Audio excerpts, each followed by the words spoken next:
Bonjour, bonjour et bienvenue sur cette nouvelle vidéo. Rebonjour pour certaines d'entre vous.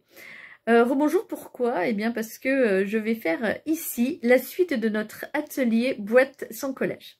Pour celles et ceux qui ne me connaissent pas, je m'appelle Sandrine de Papier, Ciseaux et Compagnie. Pourquoi ce pseudo? Eh bien tout simplement parce que mon blog s'appelle papier, ciseaux et compagnie.com. Donc comme j'aime bien la facilité, j'ai trouvé que c'était un pseudo qui m'allait très bien. Nous allons voir là maintenant tout de suite comment créer une boîte sans collage. Nous l'avons déjà fait ensemble dans un live.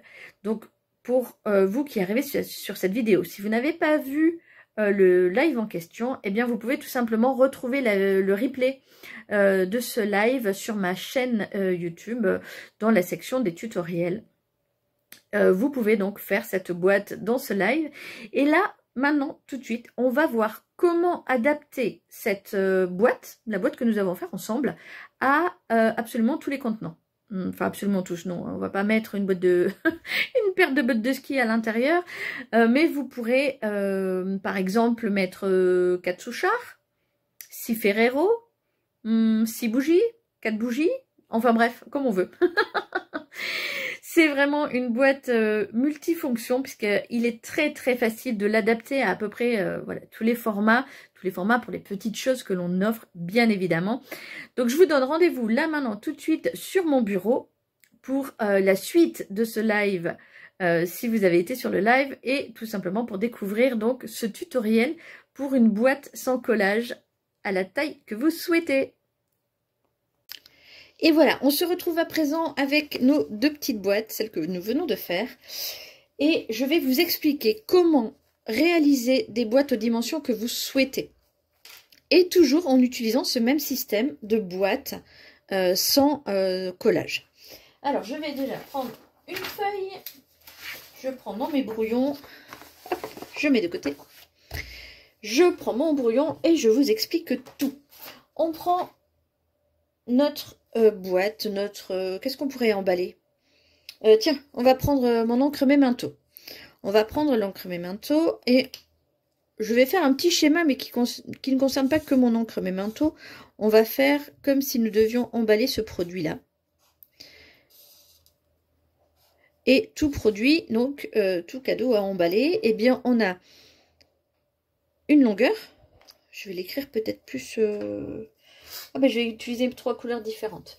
Allez, je vais utiliser du orange, du parme et du vert. Donc, on a une longueur. Une longueur. On a une largeur. Et on a une hauteur. Et là, vous vous dites, oh là là, c'est reparti pour les maths. Donc ici la hauteur, ici ma largeur, donc la largeur c'est le plus petit côté, la longueur c'est le plus long. La largeur, vous pourrez aussi l'appeler épaisseur parfois. Et bien ça nous donne ceci, donc je vais me le noter ici, la longueur, donc c'est A. Je vais faire comme une petite légende, tout simplement parce qu'après on n'utilisera que les lettres A, B et C. Est-ce que vous voyez bien?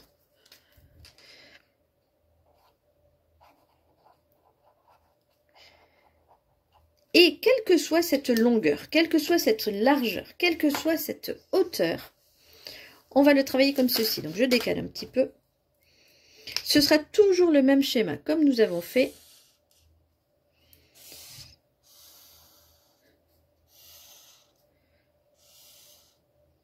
Vous vous souvenez de ça au moins?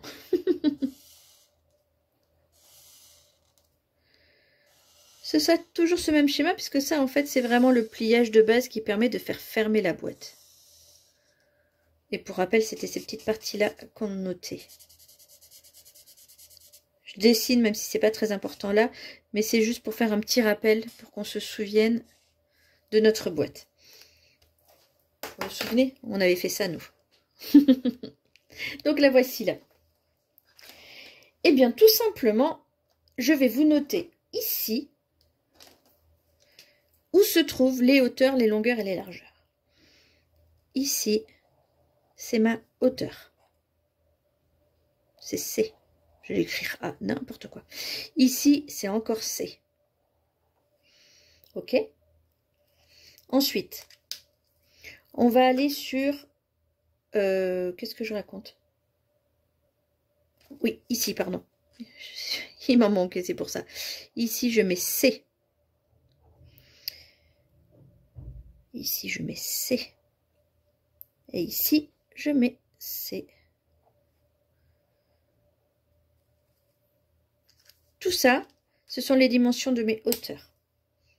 C'est-à-dire que si ma hauteur ici fait 2 cm, eh bien, ici ce sera 2, ici ce sera 2, ici ce sera 2, là encore et là encore. Ça, c'est pour la hauteur. Pour la longueur, qui est donc le A sur mon petit schéma, eh bien, ce sera ici. Ce sera de là à là.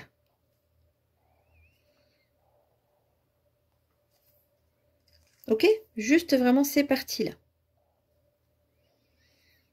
Puisque je rappelle, ces parties ici, c'est C.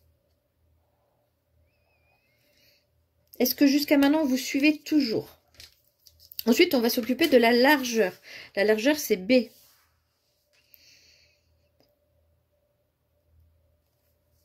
Donc la largeur B, elle va être ici. Et là.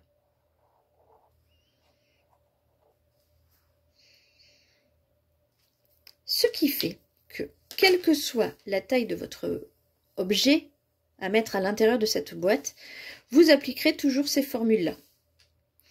Par exemple, ici, j'ai pris tout à l'heure mon encre Memento. Donc, si je la mesure, allez, au plus large, j'ai fait 10.